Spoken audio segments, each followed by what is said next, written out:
Western Europe, the side of Europe that people actually talk about. Take Western Europe off the map and watch Europe's GDP disappear.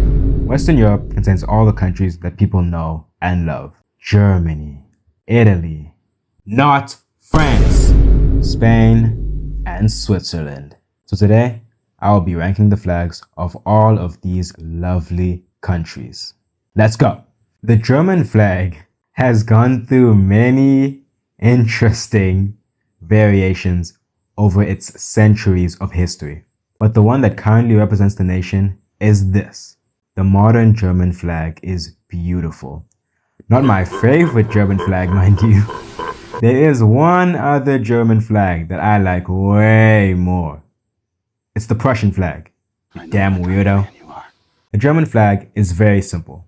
A standard European tricolor flag, made up of black at the top, orange in the middle, and yellow at the bottom. The black symbolizes dignity, the red for bravery, and the yellow representing wealth. Regardless of its simplicity, it is a very beautiful flag. A tier. The French.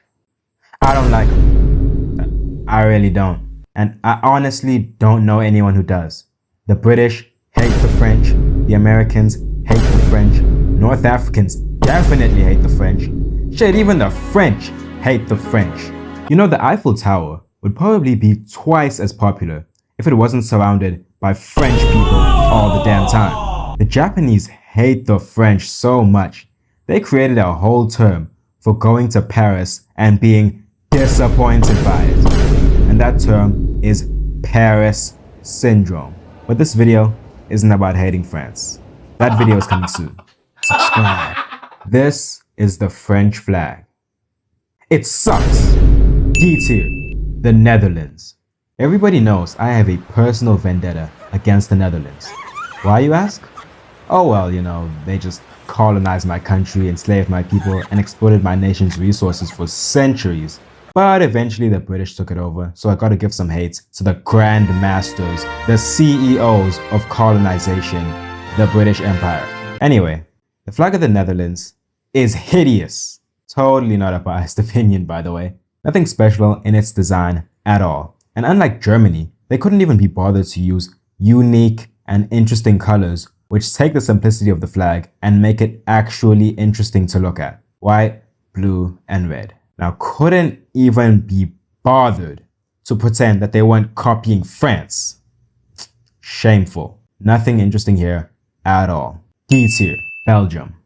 A tiny country which has the unfortunate reality of being right above France, which has been a problem for them quite a few times in history, namely World War I and World War II.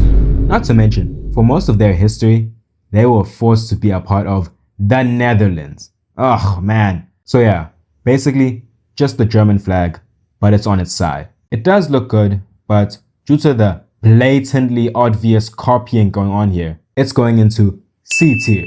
Luxembourg. A country so small that you honestly need a magnifying glass just to see it. This shit is microscopic.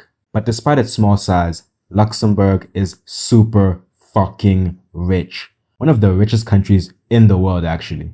But I suppose getting rich isn't all that hard when you have a population of like 12 people.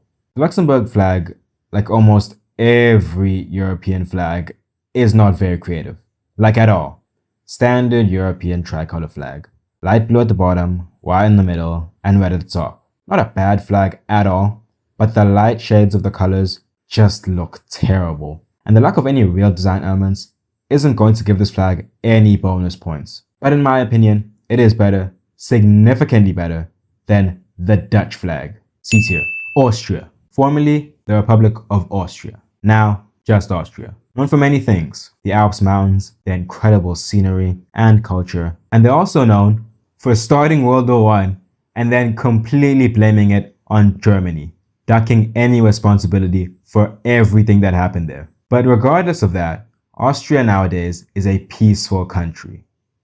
Hopefully. This is the Austrian flag. And as you can see, it's kinda boring. Two red stripes at the top and bottom, and a white stripe in the middle. The colors they picked are terrible. It's not that they don't work well together, it's just a boring flag. Now, the old flag was a little bit more interesting because it had the incredible Austrian coat of arms in the center. But they removed that. It's way more bland now, but I still do like it. B tier, Switzerland.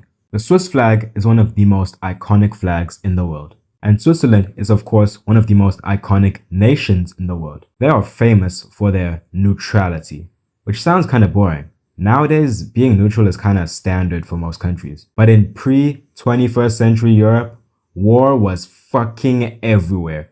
Motherfuckers was stabbing each other, shooting each other, taking each other's cheeks. It was anarchy. And Switzerland said, nah, hid inside the Alps, completely disconnected from everything happening in the outside world for 200 years. So yeah, the Swiss people are really just a bunch of chill guys. And honestly, I gotta respect it. Anyway, this is the Swiss flag. And while not being extremely creative, it is far more creative than 99% of other European flags. A red flag with a white cross in its center. Great colors, great simplistic design, and is also extremely iconic. An absolutely beautiful flag. A tier, Monaco. Monaco is the second smallest country in the world, with a population of less than 50,000 people. It's located in Western Europe and is also extremely rich. More than 50% of its population are millionaires, which would be really cool if it wasn't surrounded by France. Yes, you heard that right. Surrounded by France. For everybody living in Monaco, I'm truly, truly sorry. Anyway, this is the flag of Monaco. Yep, they didn't even try. They literally just stole the Indonesian flag. And they didn't even feel guilty about it. Perks of being rich, I guess. Extremely basic, boring, and it's stolen. D tier,